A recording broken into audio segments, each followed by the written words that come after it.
We will be sharing the recording on social media. So if you wish to circulate it or access it later on after the training, you can definitely access it through our YouTube channel, Ingram Micro Cybersecurity, which is on YouTube. And let's make this as interactive as possible, the entire session, the entire training.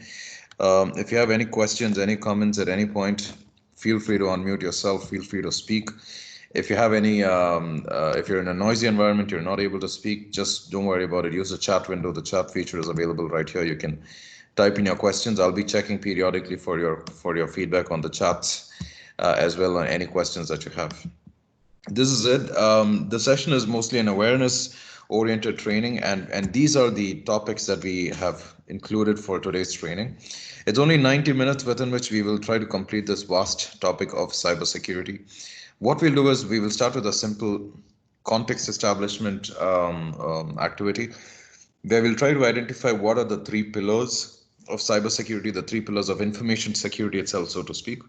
And then we'll jump straight into the world of security. We'll look at some aspects, who are the entities who are active within security ecosystem, the good guys, the bad guys, so to speak. After this, we'll jump into some basic aspects of personal cybersecurity hygiene, how you can ensure you are not the point through which an organization gets attacked, an organization gets breached in terms of end user security awareness, end user security implementation, and so on. Lastly, we will look at two of the most common forms of cyber attack. One is social engineering, and the other one is ransomware, right? And the final topic will be that of incident management, where we'll try to understand what are the different kinds of incidents and how is it that an organization can respond to a cybersecurity incident itself, the steps that we need to follow when we have to do a cybersecurity incident, when we're undergoing a cybersecurity incident. All right. Final check in terms of the technicals before we get started on the slides. Can you please confirm that I'm audible and that you can see my slides? You can just type into the chat window, please.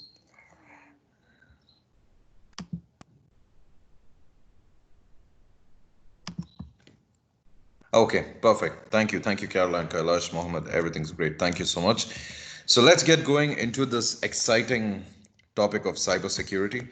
Now, I took a look at the people who have registered for today's session, and I see that we have a very, very diverse set of experts, diverse set of professionals, those with strong expertise in the technical sector, those who have moved from the business side of things, more from operations, some people from the operations, and so on. There are also professionals who are having a background in cybersecurity itself. Probably they have joined us, they are here with us today to refresh their knowledge itself on the topic. Despite this, I will assume a baseline of minimum knowledge. We'll assume that if there is a topic, if there is a concept, we will assume that we don't know it yet. So we'll try to explore it further. We'll try to discuss it further in detail as we go through the slides itself. All right. Now, first question that I wanted to ask is, how do you understand the concept of cybersecurity, and how is it different from information security itself, so to speak? Now, guys, when I started in this particular field in cybersecurity,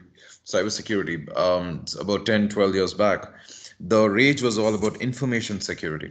Cyber was not so much of a buzzword as it is today. The focus was more about organizations. How can they ensure their information assets are secured, their information assets are kept protected as they depend more and more on technological infrastructure, on IT environments, data centers, and so on, to carry out their critical business operations. So information security focused on how we can keep this information secure as it is flowing through a network, or even when it is placed in a physical, let's say printed format, hard copy format within an organization. So physical security and those aspects of keeping information secure, this is what information security is all about.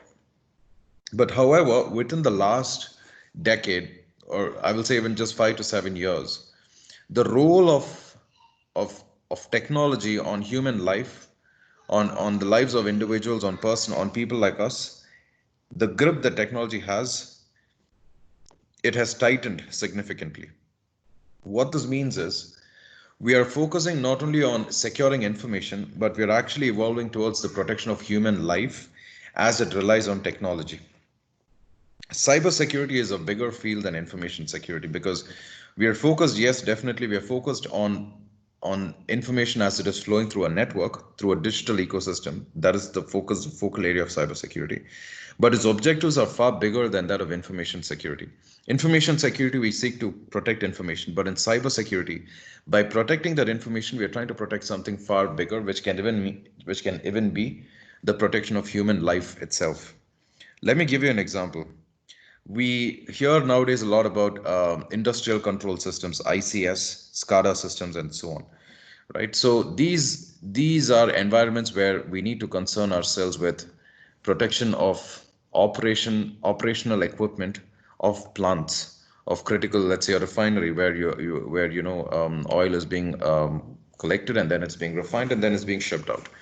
In such plants, when we have increased automation around the operation of that machinery, how do you ensure that these the equipment or the machinery, the critical machinery within these plants are operating as intended?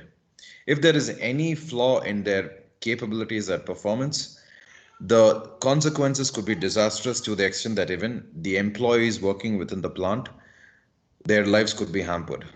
This is one area where we are trying to secure the operation of the plants itself. Now, you'll be surprised, cyber attacks against nations have actually taken this angle as well, wherein rival nation states have targeted the secure operation of machinery of critical infrastructure with the intent of causing physical explosions and thereby harming the lives of employees working within this plant. This is one side of cybersecurity. Another side is when organizations try to launch cyber attacks against their own competition with the intent of hampering their growth roadmaps, or damaging their reputation at the end of the day. This is another angle of what cybersecurity is seeking to protect. A final angle that I will tell you is that pertaining to individuals itself. For example, we've heard about cyberbullying, when people are targeting individuals rampantly on social media with the intent of affecting their mental health for whatever reason it is. And there have been cases where people have become depression and even gone to the extreme step of taking their own lives, individual youngsters especially. This is also another angle where cybersecurity is beyond just protection of information. We are looking at protection of mental well-being and even the lives of individuals who are using technology. So when you think about it, information security the focus was purely on keeping data secure.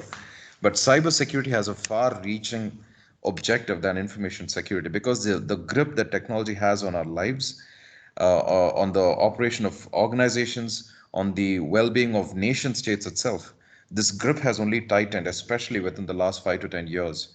So cybersecurity has become a key nation state priority, such that governments themselves, they have a cybersecurity strategy. Pretty much all the countries of the world, they have a cybersecurity strategy which focuses on ensuring their critical infrastructure is not hampered, is not affected by rival nations, so to speak. Organizations have a cybersecurity strategy for the secure operation of their activities, for the secure carrying out of their operations, so to speak.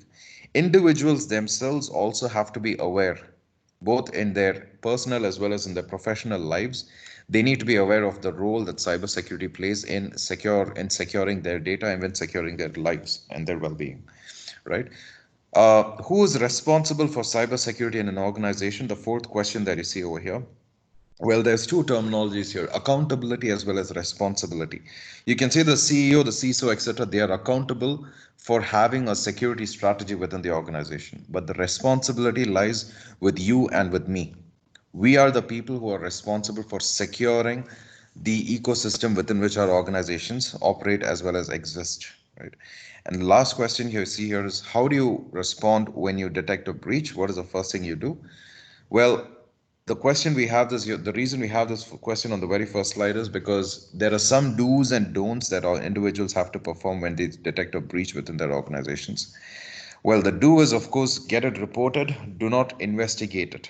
Do not get into the incident. Do not try to contaminate the scene of the crime, so to speak, right? So don't get your hands involved into it.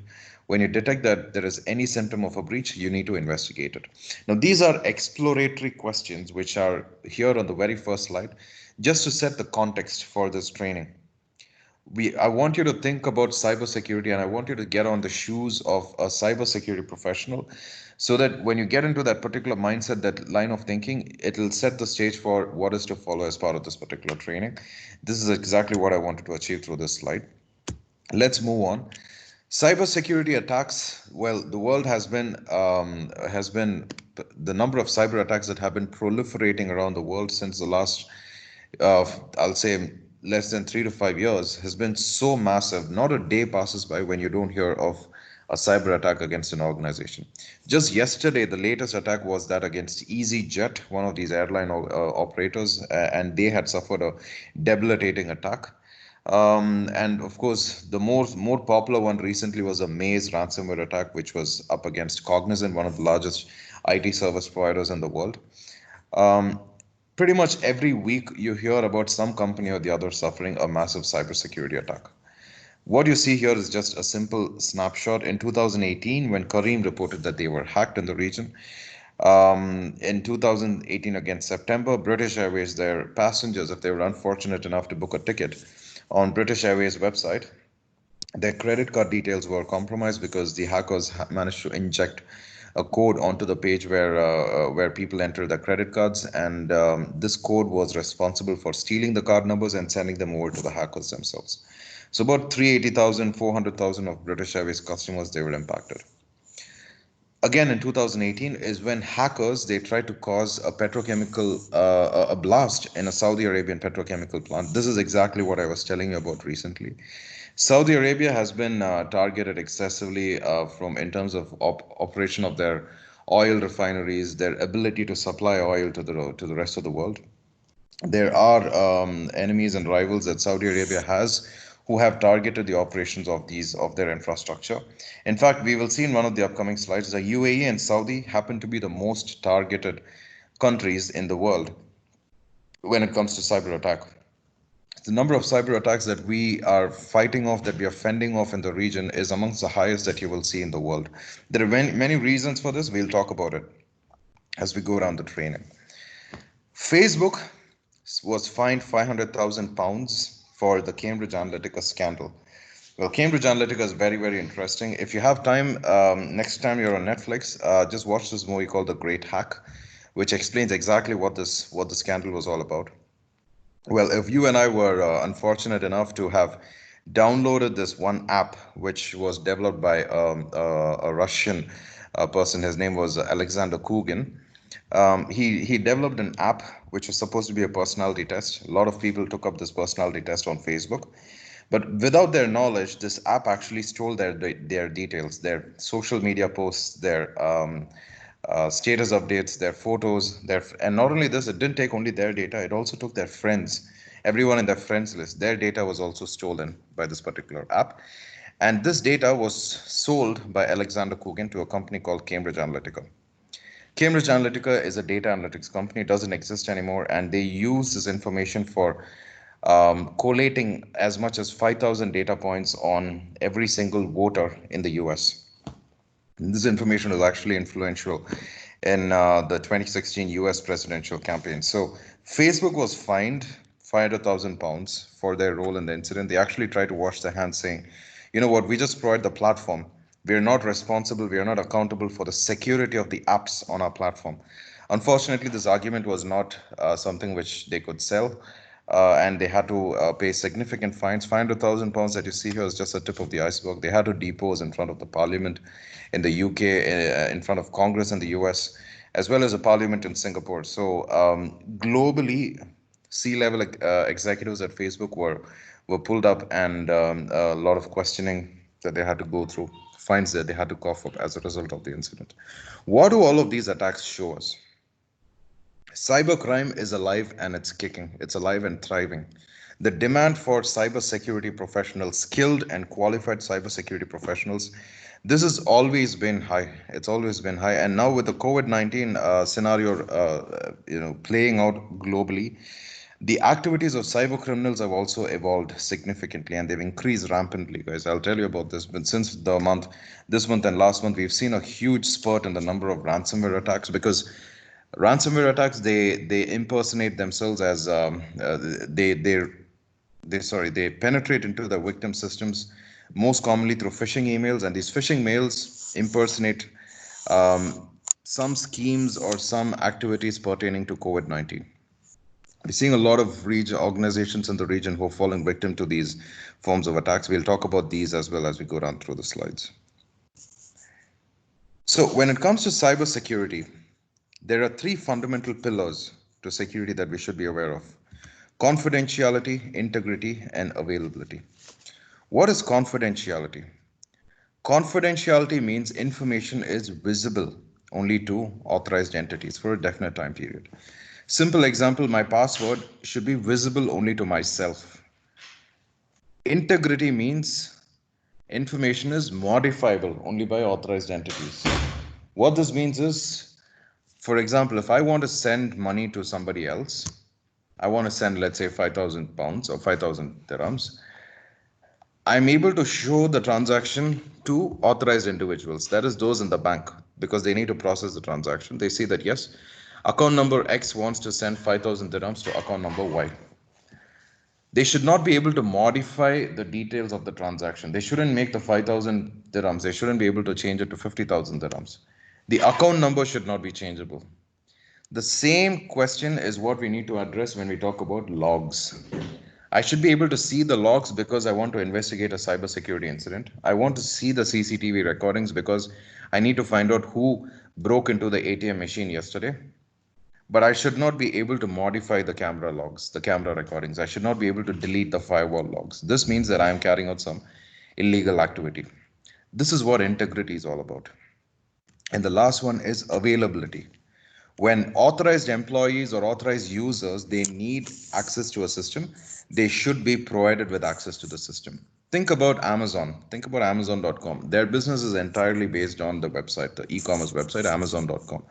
Suppose someone wants to compromise the operations or the revenue of Amazon. If they are able to target this website and hack it, genuine customers, genuine shoppers, they will not be able to perform any activities on the website.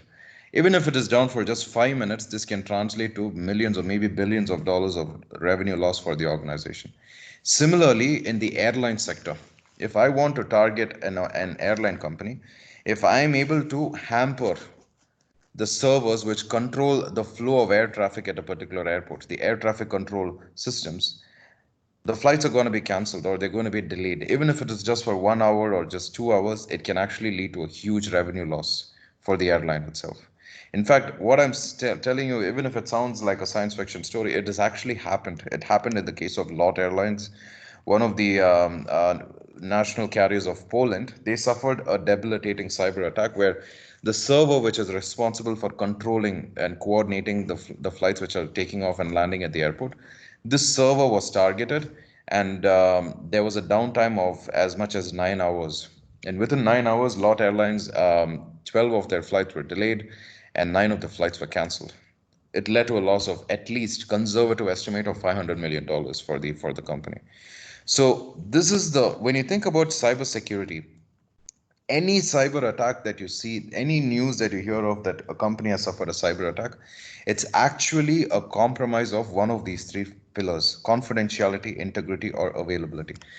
Right? No matter how complicated it seems, you can roll it back to one of these three pillars. So, for instance, when someone holds a UAE bank to ransom and he says that I will release all of the data that I have of your customers unless you pay me $3 million, what he's actually doing is he's saying the confidentiality aspect of this data is going to be compromised, which means data is going to be disclosed. Similarly, Volkswagen, there was a scandal where the emission ratings of the cars were actually falsified by the employees.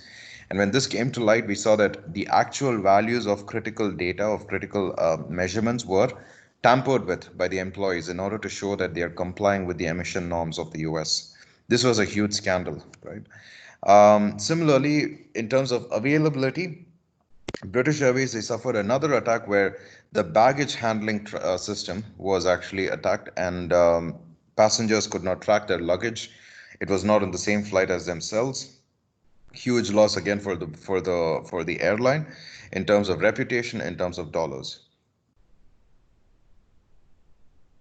So guys, based on this, let's look at some questions. In 2012, Saudi Aramco suffered the biggest cyber attack in the history of the world at that particular point. It was a virus called Shamoon, you probably have heard of it, which wiped out data from 35,000 of their computers. It paralyzed the business. What was compromised in this attack? Was it confidentiality, was it integrity, or was it availability? Which of the following is compromised when a bank's customers' card numbers are breached?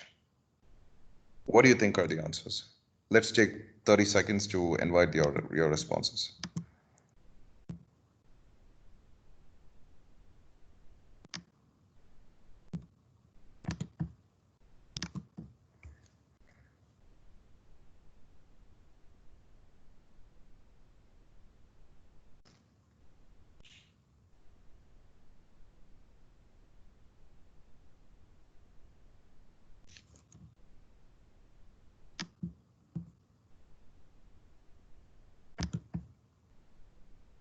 All right, so Caroline has answered us. Thank you so much, Caroline.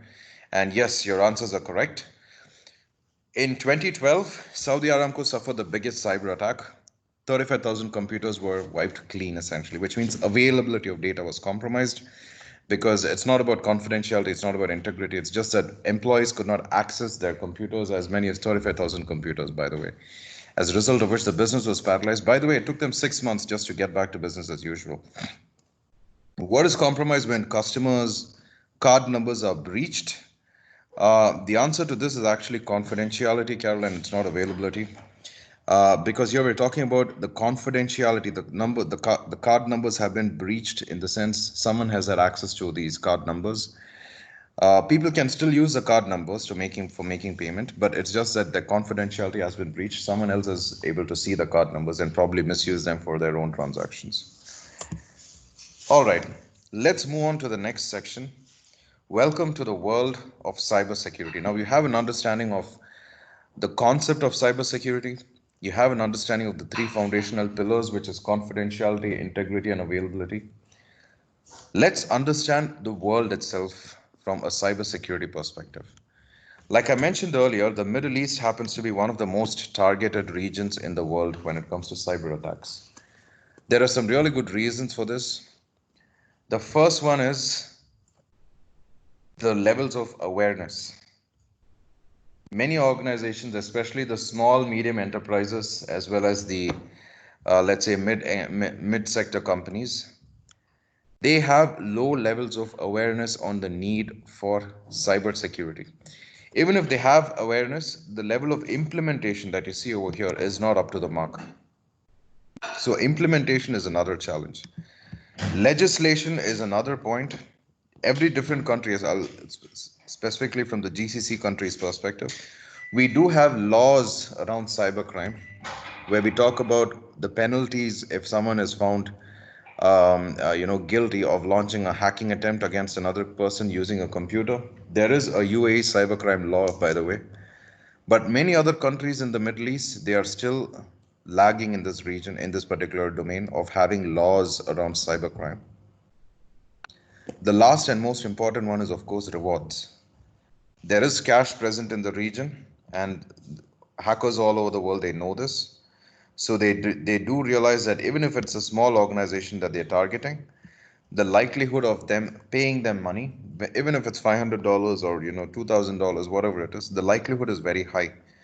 So especially opportunistic attackers, the script kiddies, the small small players in the cyber criminal world, they tend to send out a lot of spray and pray kind of attacks against organizations in the region, hoping that someone will actually pick on their bait and attack them and pay the ransom, for example, if it is a ransomware attack. Typical approaches to cybersecurity. Many organizations, not only in the region but all over the world, they have some policies around how they approach cybersecurity. The first one is, especially management, they misunderstand that cybersecurity is a technology issue. It's not a business issue.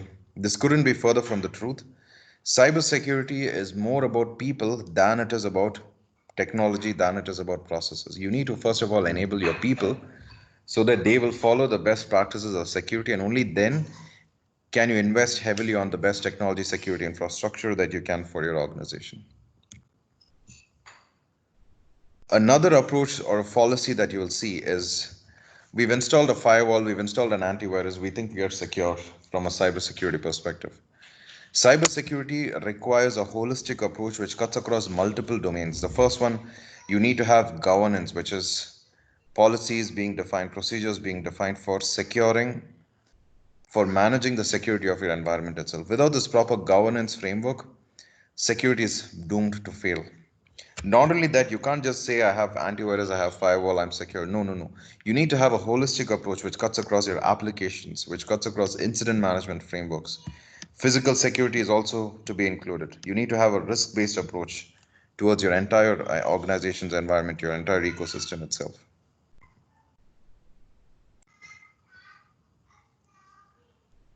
Another fallacy that we see is, you know what, it's only our employees who are able to access these files, so we don't really need to encrypt these files. Companies tend to trust employees blindly sometimes even. This proves to be to their own risk because employees knowingly or unknowingly can make a lot of mistakes.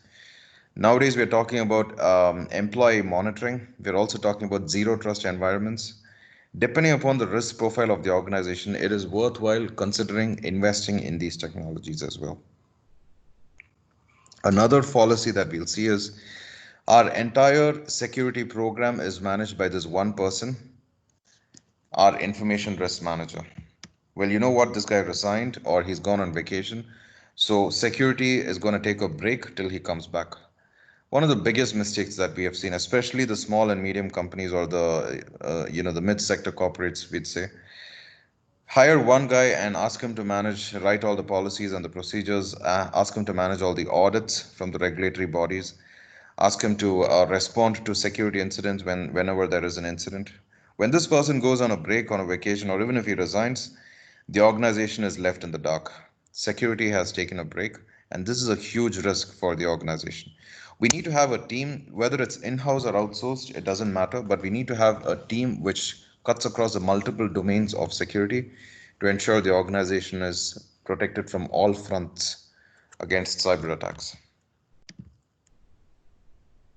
So, guys, when we talk about cybersecurity and cyber attacks, who are these bad guys, the so-called cyber criminals that are targeting organizations, and we need to be protected against? When you try to profile a cyber criminal, I don't know if you guys have ever met a so-called hacker. I'm not talking about the ethical hackers. I'm talking about the guys who actually hack for a living and the so-called unethical black hat hackers, I would say, not the white hat guys. Well, I had the opportunity to speak to one of them in India a couple of years back.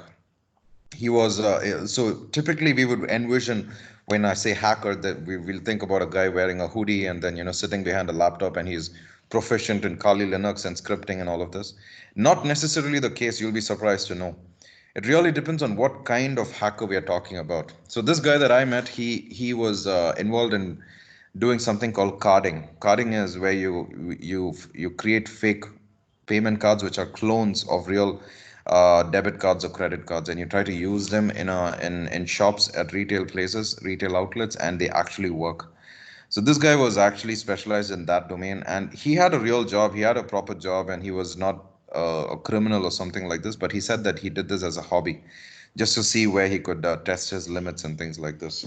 So there are different kinds of cyber criminals, cyber hackers. Those who do it as a hobby itself, the so-called script kiddies, sometimes they don't have any technical skills. They fall mostly within this bracket. These are the opportunistic guys. Okay, and they have different factors which drive them to do what they do. They have different motivations, they have different targets, but usually they're not to be considered dangerous, because if at all you receive a mail that says your files have been encrypted and you need to pay $500, you don't need to worry that you're being targeted, you're being profiled. It's not likely the case. You can choose to either pay the money or go back to your backup and get the files from your backup. Paying the money is not a good idea, by the way. We'll come to that.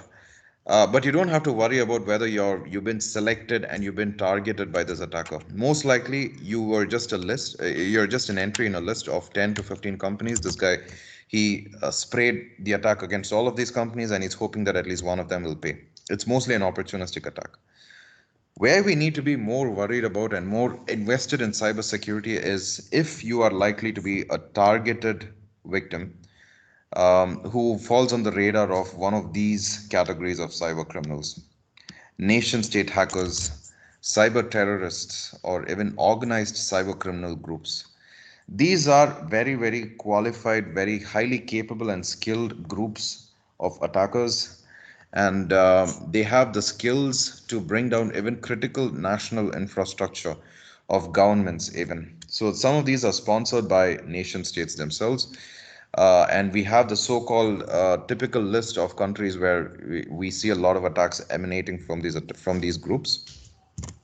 Others may be operating more from a corporate perspective, not with any political agenda. They want to make money, and when I say money, it means billions or millions or billions of dollars by transacting, by engaging in the sale of banned substances, the sale of fake money, fake passports, things like this. These guys normally are operational on the dark web. Accessing the dark web is, of course, illegal 100% here in the UAE and most other countries as well. So you can research about it, you can read about it, but please do not try to get onto it. It's illegal in this country, right? So if you happen to be targeted by one of these organizations who fall within these categories, yes, it is something which has to be a cause for concern. Whatever the case is, always ensure that you are seeking qualified cyber security advice, professional help, if at all you have been targeted. Prevention, of course, is always, always better than cure. It is better to ensure you have a holistic cybersecurity framework and an approach to securing your organization than to wait till the day that you get hacked. If at all you have been hacked, do not worry. There are teams here locally here as well within the UAE cybersecurity organizations, including ours, by the way, Ingram Micro Cybersecurity, who can help you to recover from the incident, get back to business as usual. So always seek professional help. All right, with this being said, let's try to understand what are some of the basic practices or cybersecurity personal hygiene practices that you and me, as employees of your organization, what are the practices that we have to follow to ensure that we are not the doorways through which a cyber criminal is able to access our organizations. The first and most foundational principle is that of passwords. The most common passwords that are in use around the world are the names, are the list that you see over here: 1, 2, 3, 4, 5, 6, and so on. Nowadays, this is not an option for most applications that we access because they enforce strict password policies. Even in your organizations, we will have password complexity, password length, etc., that is being enforced. When we are selecting a password, it is always advisable to refer to this matrix that you see over here. This is important. I can ensure that the password is so complex that the user itself will find it difficult to remember the password. It will be so complex that attackers will find it difficult to guess the password, but also the genuine users will find it difficult to remember the password. This is useless because the users will they'll write the password down somewhere and the confidentiality is lost. On the other hand, I can make the password so easy, like 1, 2, 3, 4, 5, 6, that it can be easily hacked. But of course, it's easy to remember for the users. It can also be easily hacked by an attacker. So both of these areas are a big no-no. Let's not get into these quadrants 4 and 3. Where I should try to be is over here, quadrant number 1. The password should be difficult to guess, but at the same time, it is still easy for the users to remember. Okay, so there should be a trade-off between the complexity as well as the ease of users to actually remember and recollect their passwords. So we should ideally strive to remain within this quadrant number 1, where it's easy for the users to remember, but at the same time, it's not easy for a hacker to guess the password or to try and crack it easily as well.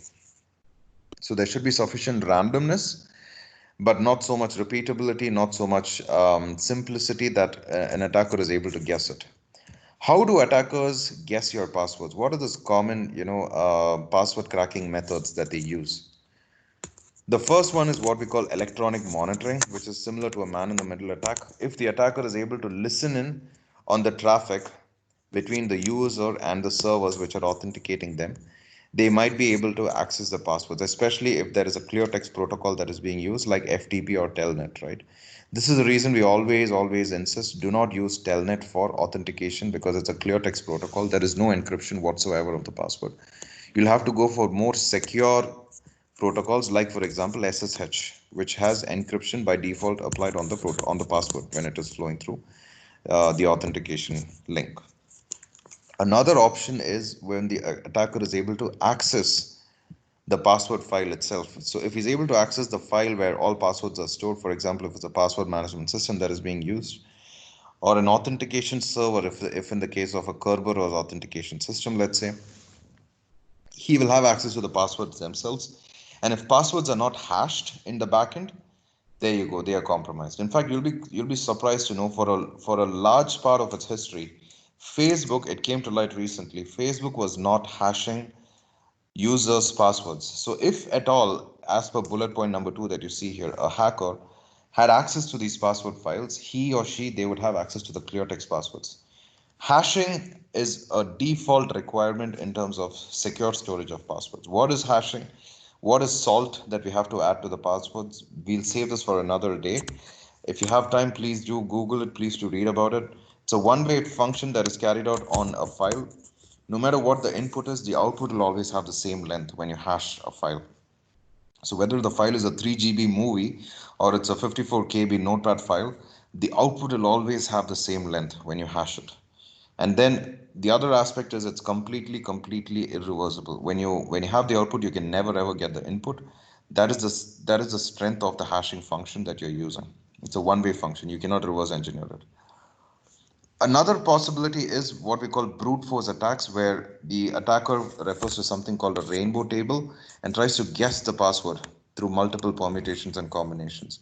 This is the reason why we limit the number of invalid login attempts on your online banking website, on your Amazon.com or whatever website it is that you're using. You can enter wrong passwords only 3 times or maybe 4 times. After that, your account gets locked because attackers, they can try to guess your password through multiple attempts by running through what we call a rainbow table.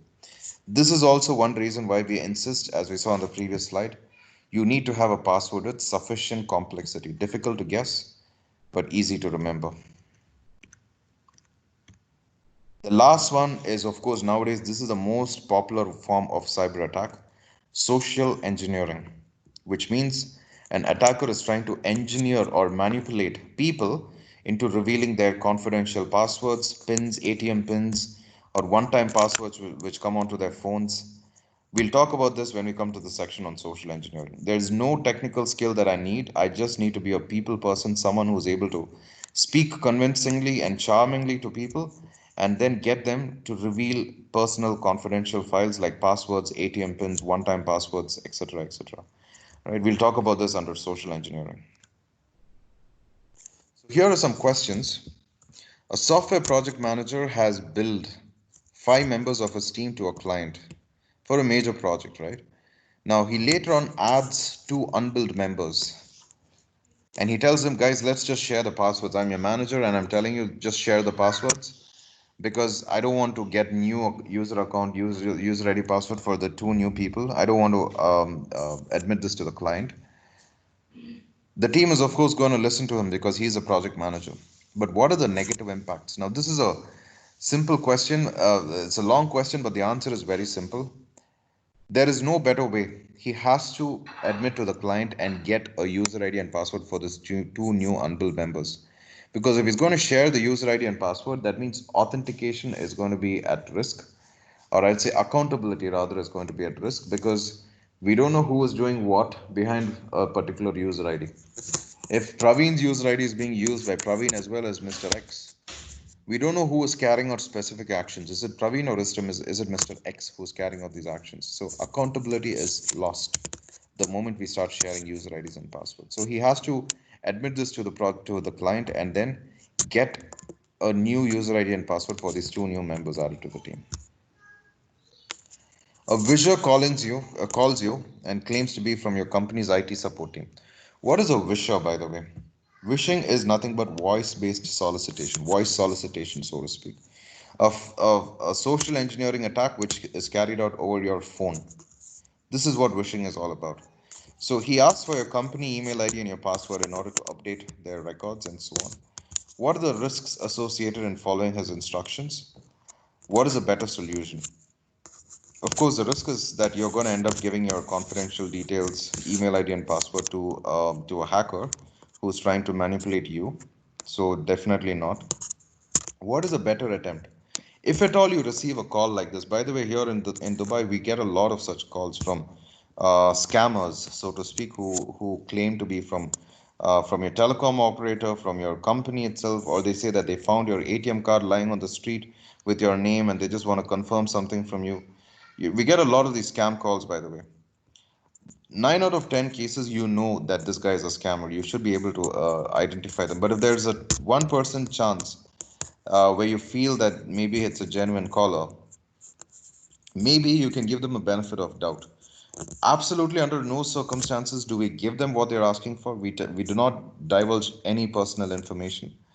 But we can tell them to do something like, if you're from my company, you should have access to my email ID. So why don't you just drop me an email?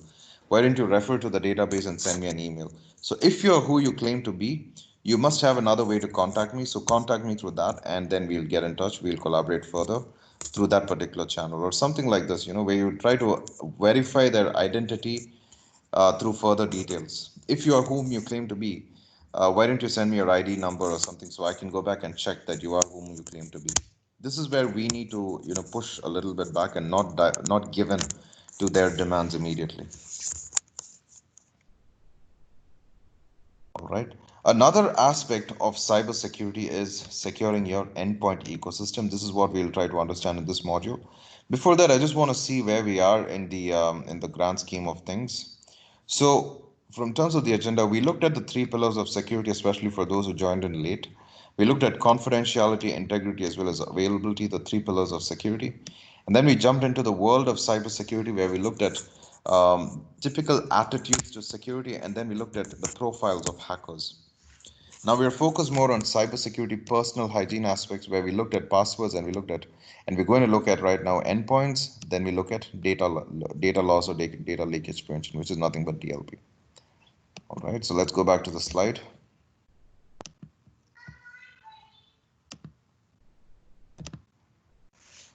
All right, we'll speak about endpoint security. Any questions, guys, especially those who joined in late? I will remind you, your questions and comments are always welcome. Please keep them coming into the chat window, and we'll look at them periodically if you have any points to discuss. If you wish, you can also unmute yourself and just speak to us if you're more comfortable that way. Absolutely, yes. Please go ahead and unmute yourself, and we can take the conversation through voice as well. All right. Coming back. Now we're going to talk about endpoints. What do I mean, first of all, by endpoints? Endpoints are any computing devices which organizations are going to assign to employees in order to carry out their day-to-day operations.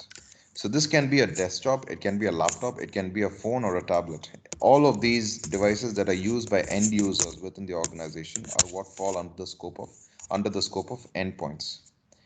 When I'm trying to secure my endpoint ecosystem within my organization, I need to have a multi-pronged approach, one that focuses on end-to-end lifecycle governance, malware management, patch management, access control, physical security of the endpoint ecosystem itself.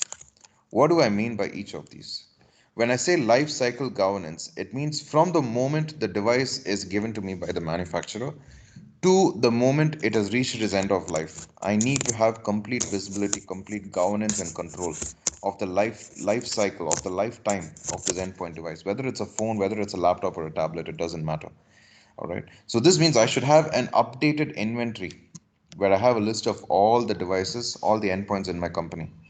Assuming I'm the security manager or the IT administrator, let's say, who is supporting or cooperating with the security manager. Secondly, I should have a desktop image which is in line with my company's baseline security standards. What is a desktop image? It is a version of the operating system that can be installed as a standard across all the endpoint devices, and security policies can be pushed through this version of the operating system. Maybe it is Windows 10, maybe it is Windows 8.1, it doesn't matter, but there are some security policies configurations that I will have to enable or disable in line with this image itself. What do I mean by this? For example, USB will be blocked for all users who are using this particular desktop. USB is going to be blocked. Or access to control panel, access to privileged access functions is going to be blocked. User will not have any admin privileges on the device. All of this is what I can enforce through the desktop image, and it has to be aligned with the company's baseline security standards itself.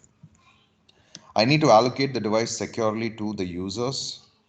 Make sure that they are accessing the device only the devices which are assigned to them.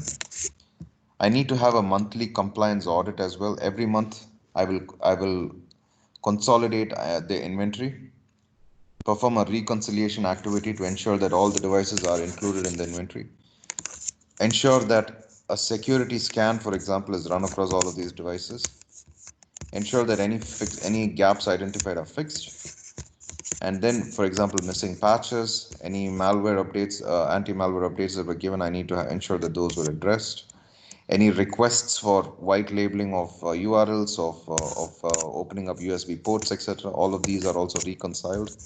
And that if at all request was made for opening up USB, but then it's not valid anymore, the USB has been closed, things like this. Lastly, secure deallocation. The moment a person has resigned, I need to collect the device back, or if the device itself has reached the end of life, it's more than 3 years old, it's more than 5 years old, it's time to stop using it. I need to ensure that the data is deleted. There are many ways for secure deletion of data, not just shift delete or formatting. There are more extreme mechanisms to ensure the data is not retrieved at all. This depends on the risk profile of the device. If the data is more critical, I should go for more extreme mechanisms, even to the extent of degaussing. Degaussing is where I can take a hard disk and subject it to a magnetic field. Of course, the disk will not be usable after this because it will be corrupted.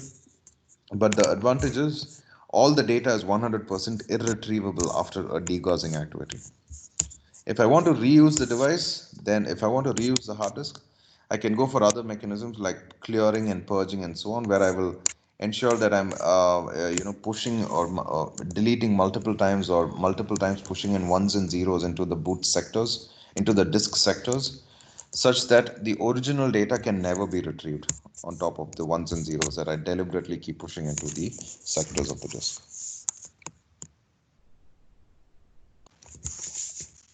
So we looked at lifecycle governance, this one over here. Next up is anti-malware and then patch management. What is anti-malware management? Not just having the antivirus, I need to have administrative controls as well around the antivirus. So first of all, technical controls, yes, I should have the antivirus software installed. Ensure end users don't have the ability to disable it. Ensure the signature is always updated, and then there is periodic scans and logs are also generated. On top of that, I need to have some administrative controls as well, which mean I should ensure that all the devices, I should check my devices on a periodic basis to ensure that their signatures are updated. I should have external or internal audits to ensure that antivirus compliance is 100%. If at all there is an incident, a virus which is detected on an endpoint, I should have an incident response mechanism which focuses around quarantining these infected machines, ensuring it does not spread across the network itself. So it's more about governance, more about administrative controls around around anti-malware as well, which has to be emphasized by the organization. Similarly, for patch management as well, I can have the technical controls, which means updated patches should be deployed on all applicable devices, but I also need to have administrative controls. Formal mechanism for identifying applicable patches, prioritizing them based on risk. Some are critical, should be pushed within 30 days. Some are not so important, so I can wait for up to 90 days to push them based on the risk profile, right? Risk rating, which is assigned by the vendor itself, by the way. I need to have a rollback mechanism, which means suppose something goes wrong after pushing the patches, I should have the ability to undo the installation of the patches. Maybe I should just be able to roll back or uninstall the patches which were pushed. And before live deployment, I should actually do a testing. I should push the patches on a test bed to ensure that they don't cause any unintended outcomes or consequences. Lastly, push the patches, perform a post-implementation review as well. All right. Last one is physical security of endpoint devices.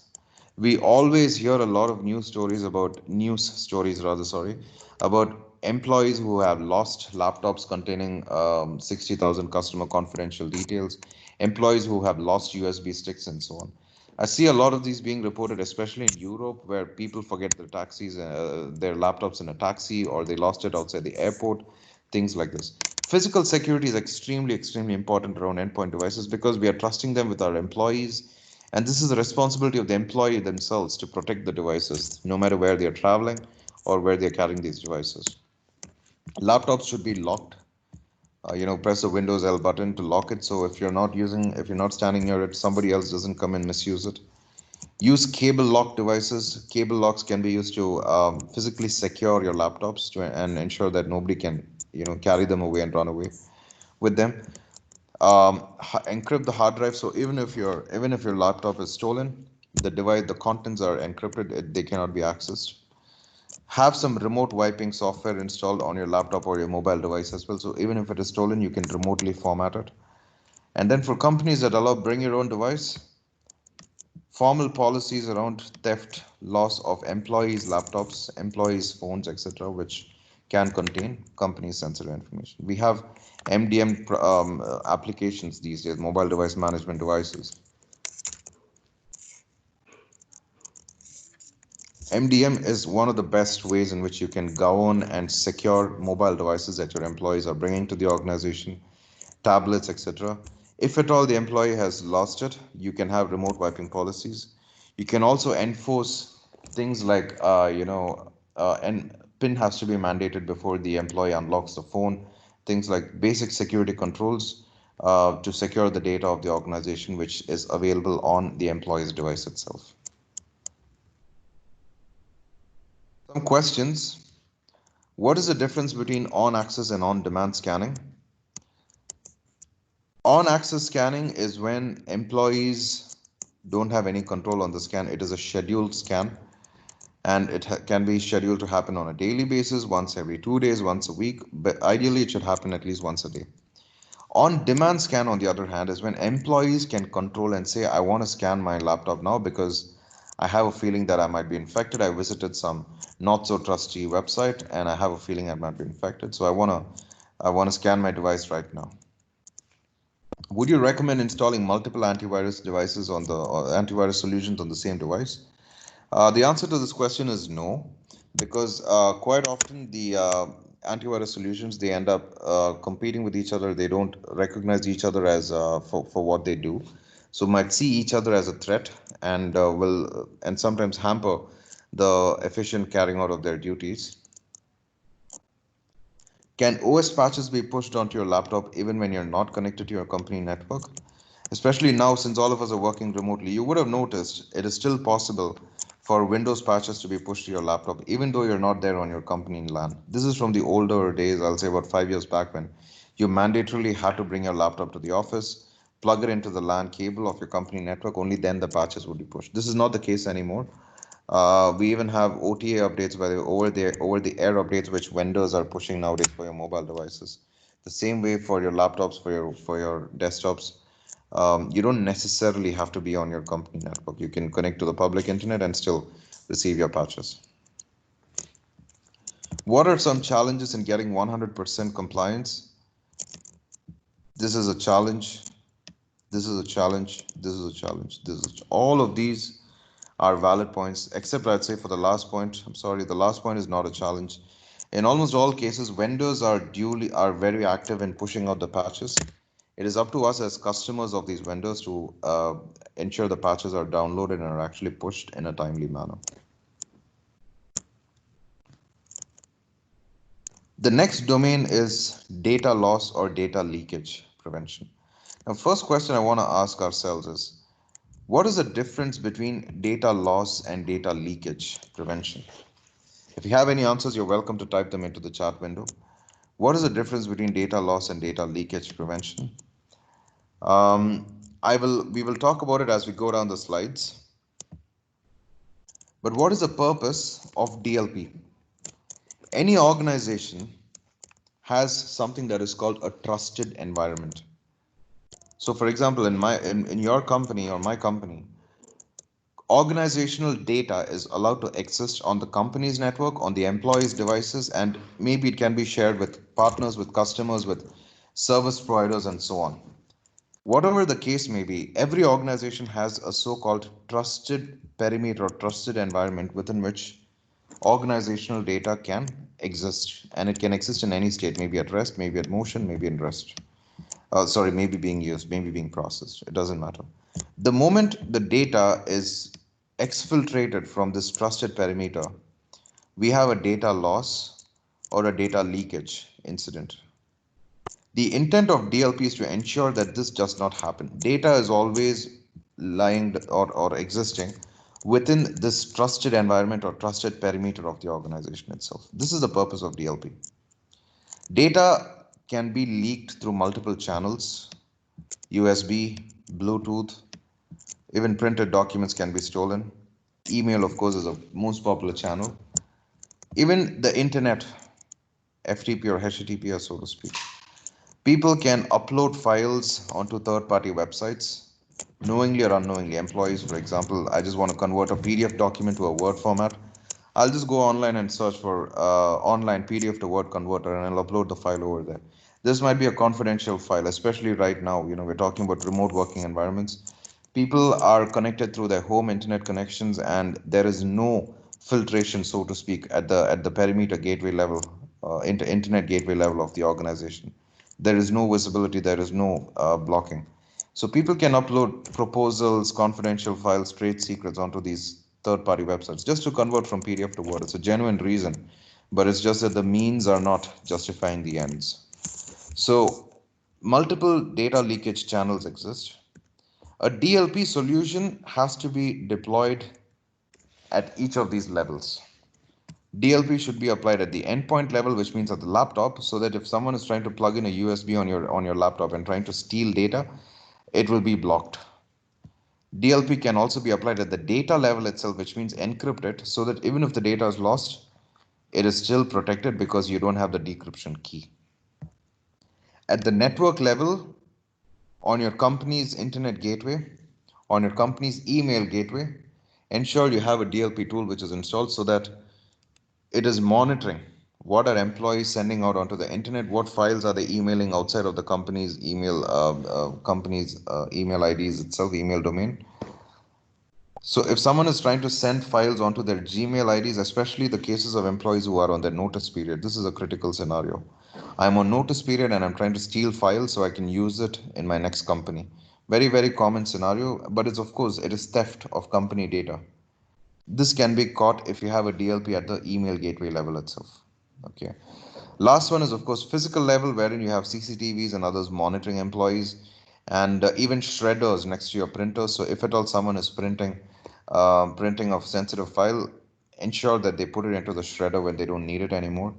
CCTVs to monitor employees so they don't take photographs within the office environment and they don't misuse them in future. The question I asked you earlier today was, what is the difference between data loss and data leakage prevention? So if you've had a chance to think about the answer, please put it into the chat window. And we have an answer, in fact, from Mustafa. Data leakage is when your employee leaks the data or takes copies. This is a correct answer, Mustafa. This is a correct answer. But what is data loss? How would you define data loss? I still welcome answers from everybody in the room. We'll take another 30 seconds for it. The second question in the meantime, you're minutes away from a client meeting and you're making final touches to a confidential proposal. You understand that your Word to PDF converter has crashed in Outlook, so what you do is you just upload the file to a third-party website on an online website to convert from Word to PDF. Without your knowledge, you might have shared your host name, possible. You might have initiated a DLP investigation, possible. You have lost your credibility with your client, possible. You have shared company confidential information with a third-party website, possible. All these scenarios are possible, right? So it is always best practice never ever to leak company information knowingly or unknowingly to any other third-party untrusted sources. For my first question around data leakage and data loss, we have a few more answers. Thank you so much, Ibrahim and Carlos. Data loss is when your data is lost by encryption or force erase. And Carlos, again, data loss is when data is definitely lost, and we need absolutely correct answers. I hope you can all see my screen. You can see the chat window as well. So these are very, very correct answers. And Rishabh has also given some answers. Data loss is on the move. And Mustafa has also given an answer. Data leakage. This was an answer we discussed earlier as well. Thank you so much, guys. Thank you so much. These are correct answers and very valid points. Ibrahim has also raised your hand. Let me know if there's anything to discuss, Ibrahim. I see you raised your hand. Yet another answer from Al Bashir. Thank you, sir. Data loss is any process or event that results in data being corrupted, deleted, and or unread. This is a perfect answer. It's a very holistic definition.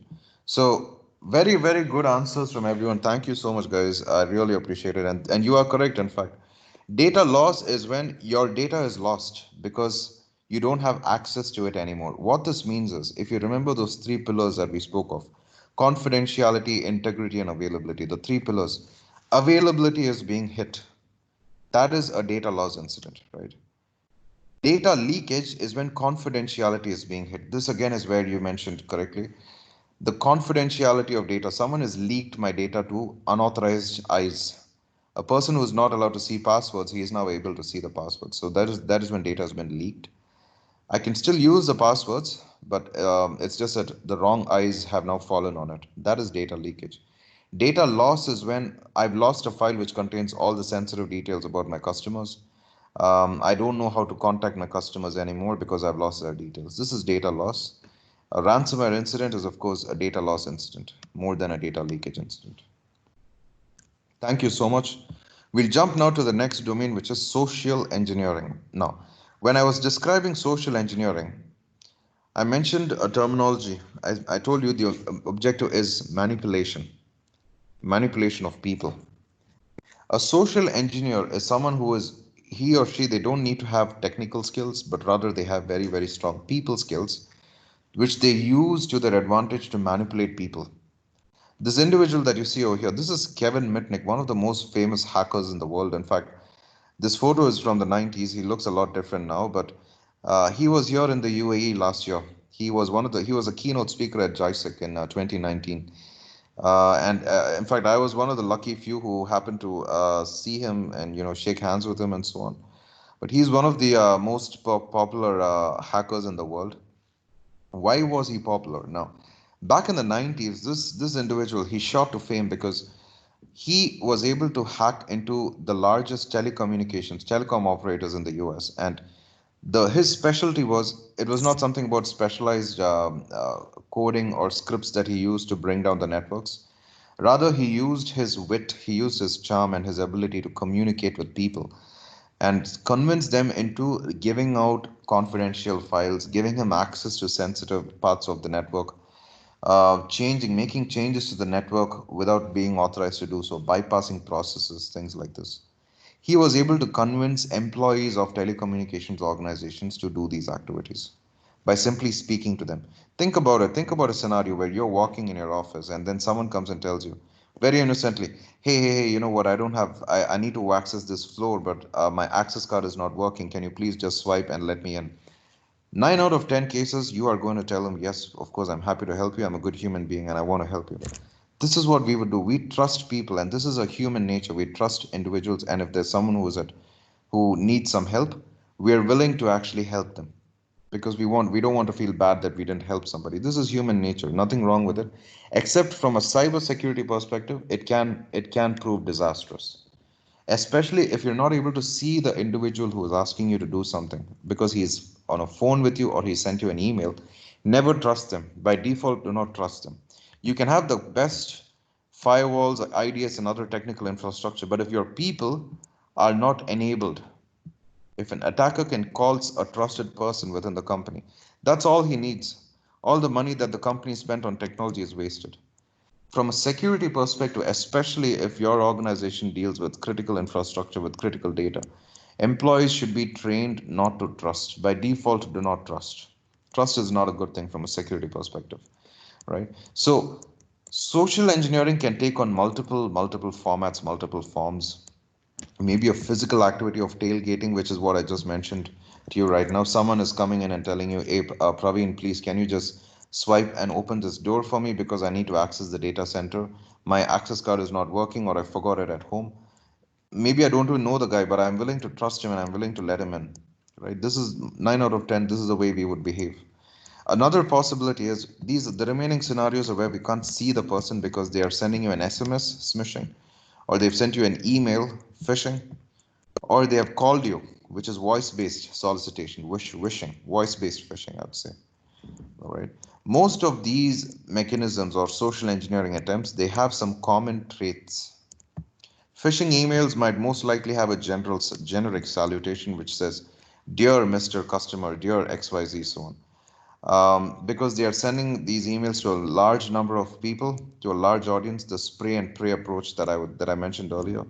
So they don't have the time in most cases to personalize these emails, right? We have to come to what we call spear phishing. We will talk about spear phishing. This is a different scenario altogether where we have highly targeted emails sent to a select group of audiences. These emails might have some reward or some content which seems to be too good to be true. Click on this link, download this file, and within 5 days you get £400,000 or $400,000. You will be entered into a raffle draw or something like this. You have a feeling that this is not practical. This is something which is too good to be true. Guess what? That feeling is actually right. Don't go for it. Do not fall for it. Your account has been compromised. We see these emails nowadays increasingly eliciting a sense of fear by saying your order has been cancelled. Unauthorized activity observed on your bank account. Click on this link to find out more. Your Facebook account, we saw some unusual activity on your Facebook account. This is something which is more common these days, and people are more likely to click on these kinds of emails, open them at least, and see what they are saying. So click on this link, download this file, etc. They will also have a sense of urgency.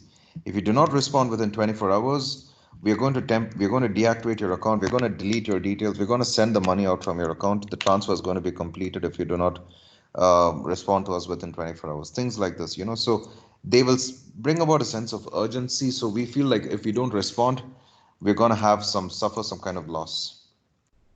You'll also have generic hyperlinks, like click here. You need to actually put your mouse on top of that here button to see where this link is taking you. Spear phishing, on the other hand, is more targeted phishing attempts against high value individuals, high value assets, potential assets. So attackers, they spend some time on emphasizing very good quality phishing emails for them. Instead of sending a generic email to 1000 targets, I will send a very high quality personalized email to 100 targets. This is how spear phishing works. I will address you by your name, and there might, more likely than not, there will be some context around these emails because I know that Praveen had ordered something recently on Souk, on Amazon or Noon. I'm going to send him an email now, which is in relation to his Noon order or his Souk or Amazon order. Something which tells him your Noon shipment is out. Click here to confirm delivery or something like this, right? So there'll be some research which is inspiring the contents of these emails, and it'll look like it came from a trusted source. Far higher rate of success, these kinds of emails, because they are highly contextual, highly targeted, and personalized. Question for us now. Would you call this a phishing email? So pay careful attention to this email. Let's go through it one by one.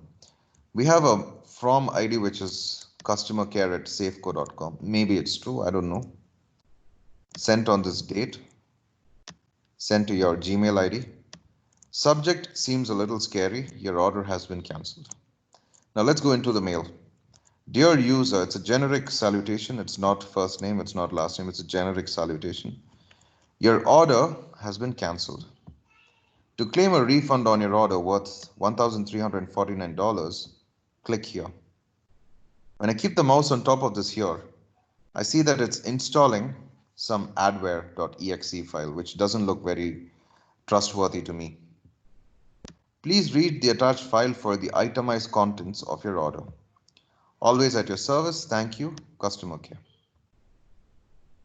For me, this email is 100% a phishing mail because of the simple reason, this one over here.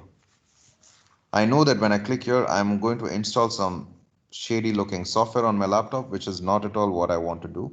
It's not taking me to a trusty destination. The second and less obvious reasons are the fact that the subject is designed to elicit fear. Let me just clear the annotations.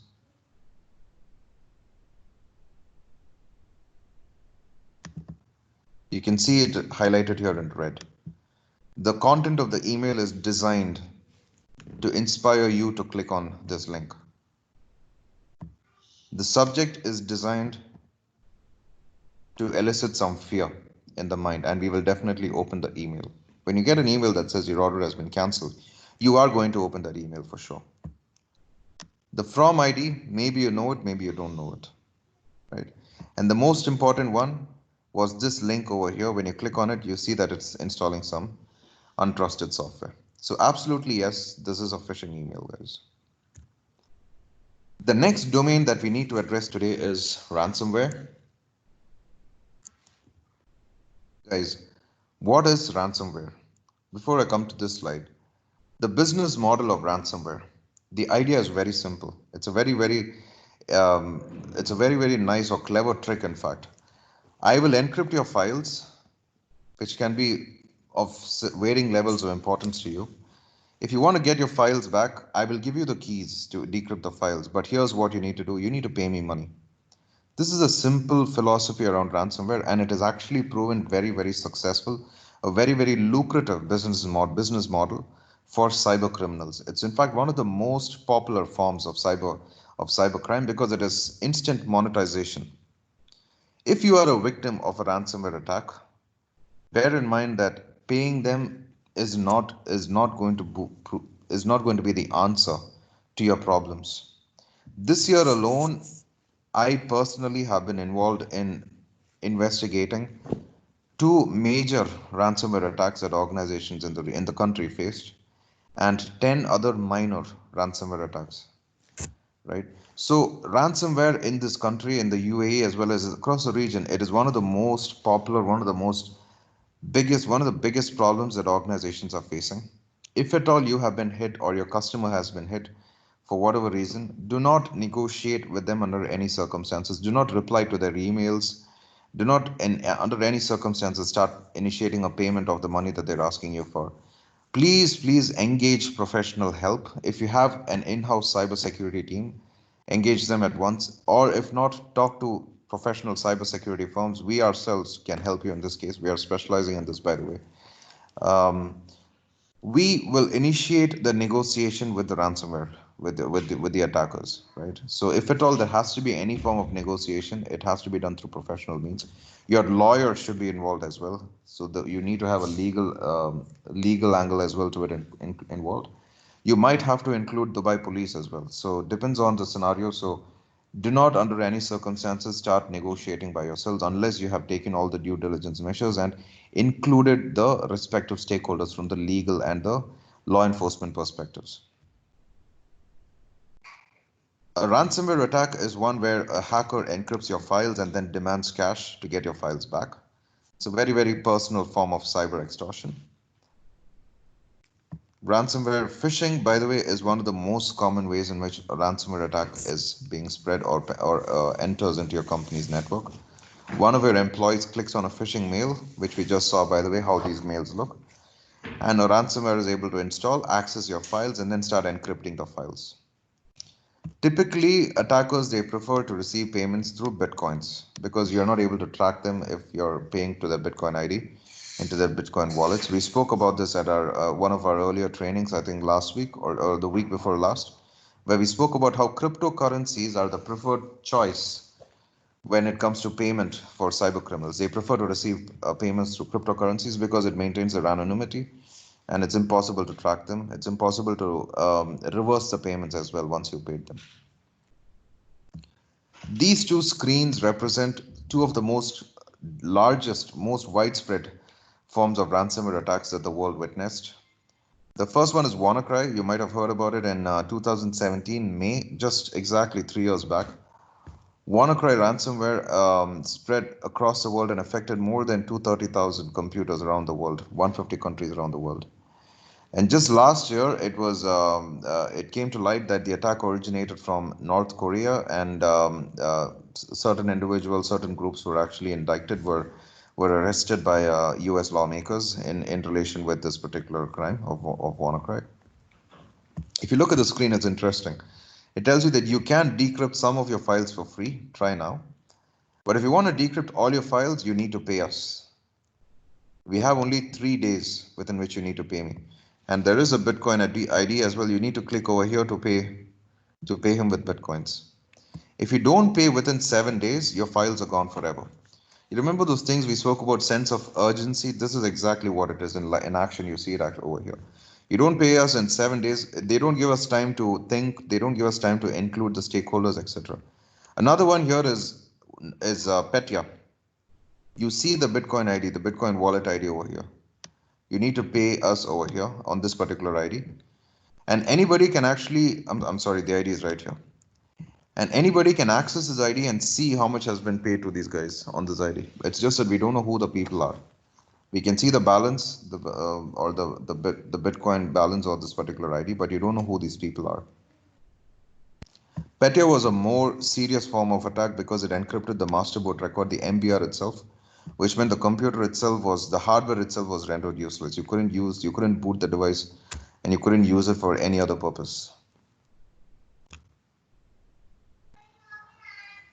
Ransomware can reach your organization through multiple channels, either through email or through the net itself, because someone has clicked on a phishing email or clicked on visited a not so trusty website. It can install itself and then spread across your network within a few seconds. If at all your organization is hit, like I said, do not engage with the attackers. Do not under any circumstances pay them. Contact professional help. Contact law enforcement authorities. Even if you pay them, by the way, there is no guarantee you will get the files back. Think about this, guys. Suppose I'm an opportunistic attacker and I've targeted 10 companies.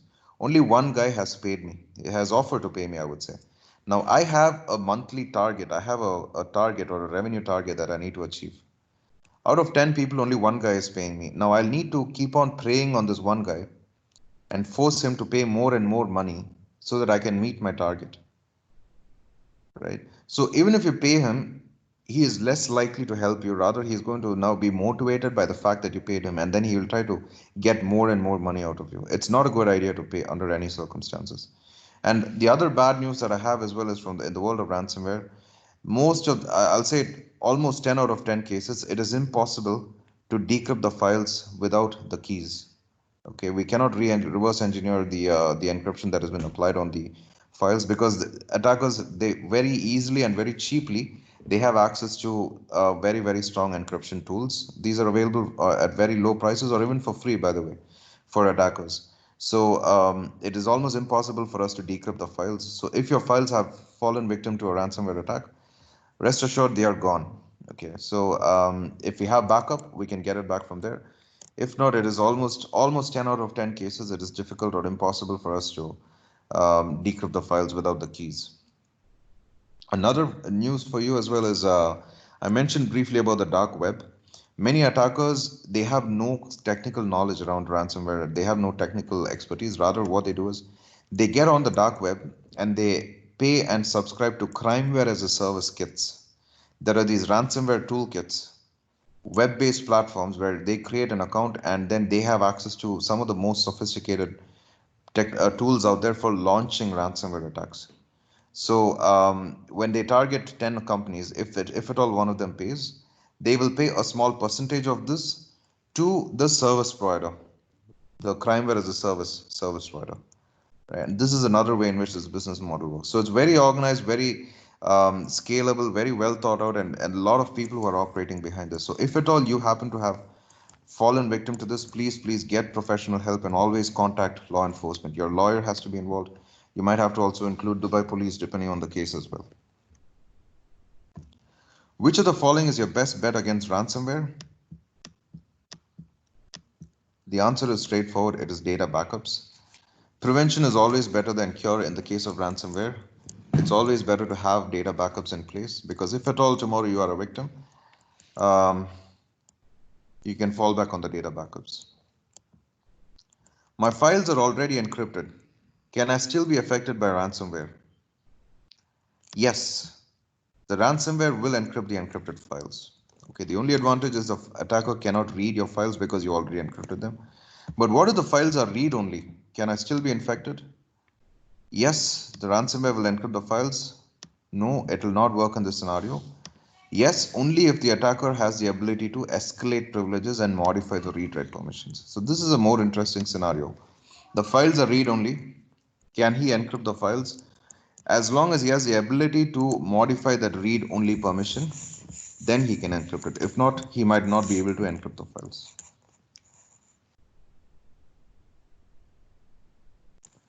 Guys, this brings us to the last module for today's training. As always, let me welcome you to bring in your chats, your comments, your feedback, any points of thoughts. Please keep putting them into the chat window. And also, you're welcome to unmute yourself and speak as well. Ibrahim had raised your hand, but you say, okay, everything is okay. Thank you so much for that. Perfect. We are now jumping into the last module for today, which is incident response. What if your organization faces a cybersecurity attack? How do you respond to this? This is what we will try to achieve. We'll try to cover in this module. There are four phases that any incident response workflow has to flow through. This is what you see over here: triage, investigation, containment, and last one is recovery/prevention. Different organizations have different response mechanisms. Some companies have no response mechanism at all whatsoever. This is, of course, a big problem. No matter what the scenario is, these best practices have to be incorporated within your company's incident response mechanism. What do I mean by triage? This is a terminology that we cybersecurity guys have borrowed from medical guys, from the medical professionals. I'm not a medical person. I will not attempt to be one either, but I'll just give you a brief description of a scenario. Assume, assume that one of us was involved in a minor accident. We fell down the stairs or something like this. We walk into the clinic. The first thing that the nurses will do, they will perform a level 1 analysis, so to speak. This is normally done in a room that is called the triage room. So they'll check the blood pressure, they'll check height, weight, and the breathing and all this. They'll also check if there's any internal injuries, any fractures or bleeding or so on that the patient has undergone. After this level 1 analysis is when the specialist doctor will be referred to, and the more specialized treatment will be carried out for the patient. This level 1 analysis of what we call triage, we have borrowed the same terminology here in cybersecurity. The moment an incident is detected, L1 analysis has to be carried out. There is a level 1 team or L1, first responders team, so to speak. They will gather as much data as possible about the incident.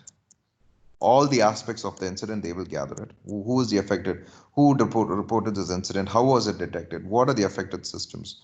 What is the category of this incident? What is the priority of the incident? All of this they will determine, and they will document and put this into a formal incident management tool. Maybe something like BMC Remedy, one of these incident management tools. Based on the category of this incident, they will assign an investigator. If it is a cyber security incident, I will have to involve my forensics investigator. If it is a physical security incident, someone is trying to break into the data center, I need to include my physical security team. If it was a HR related incident, someone was violating or harassing one of my employees, I need to bring in the HR.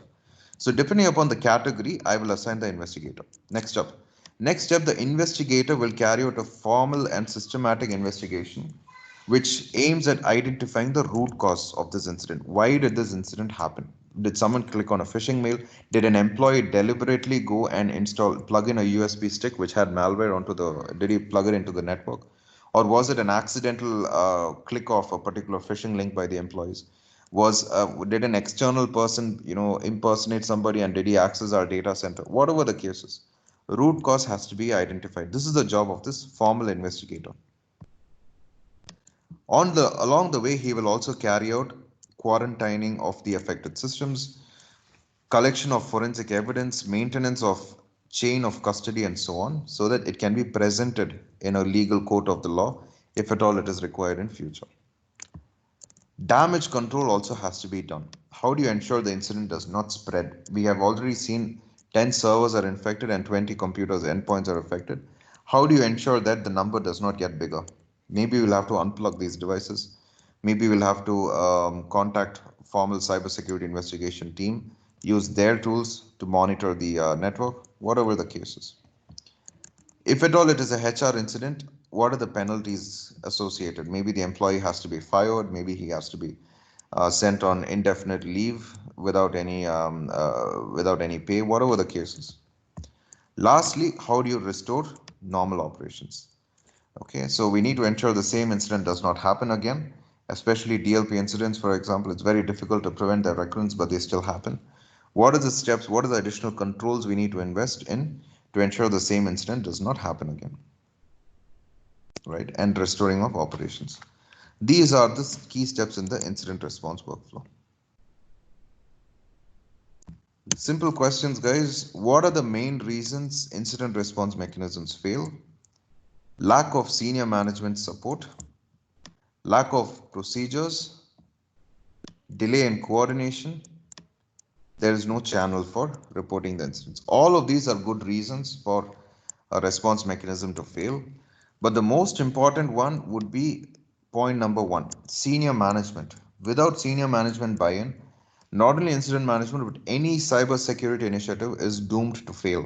Security is always successful only when it is coming in from a top-down approach. The senior management has to recognize the need for cybersecurity, and then they need to sponsor initiatives, set up a team, hire the people, invest in the tools, whatever it is. They need to do this. Without that, it is not going to win. Right? And this is the difficult challenge of security professionals. For every security initiative, they need to get the management buy-in. But return on investment on security initiatives, it is difficult. It is difficult to quantify them. All right. So, guys, this brings us to the close of today's training. On behalf of Ingram Micro Cybersecurity, let me thank you so much for joining us today. And we only had 90 minutes. Within this time, we did our best to cover as much of the topics as possible. We have more elaborate full day sessions, full day trainings on security, on privacy, risk and compliance, etc. Feel free to get in touch with us, and we're more than happy to work with you on these trainings. Um, our email ID is cyber.meta@ingrammicro.com. I will also include this in the chat, so you can get in touch with us at any point of time. The recording will be published on our YouTube channel, which is Ingram Micro Cybersecurity on YouTube. Just search for Ingram Micro Cybersecurity. The recording will be out there. The presentation, unfortunately, I'm not authorized to share it. Only the recording I can share it outside, but to the outside world. I do apologize for this. Apart from that, any questions, any comments? Sanjay has typed a question. Can you share the presentation? Thank you, Sanjay. I do apologize. I'm not able to share the presentation, but the recording definitely, yes. We'll be putting it up on our YouTube channel, which is Ingram Micro Cybersecurity. I hope this is okay. All right. So other questions as well, please feel free to keep them coming. Thank you so much for your time and attention. And on behalf of everybody here at Ingram Micro Cybersecurity, let me wish you a great day, a great evening, and stay safe. Thank you so much, everybody.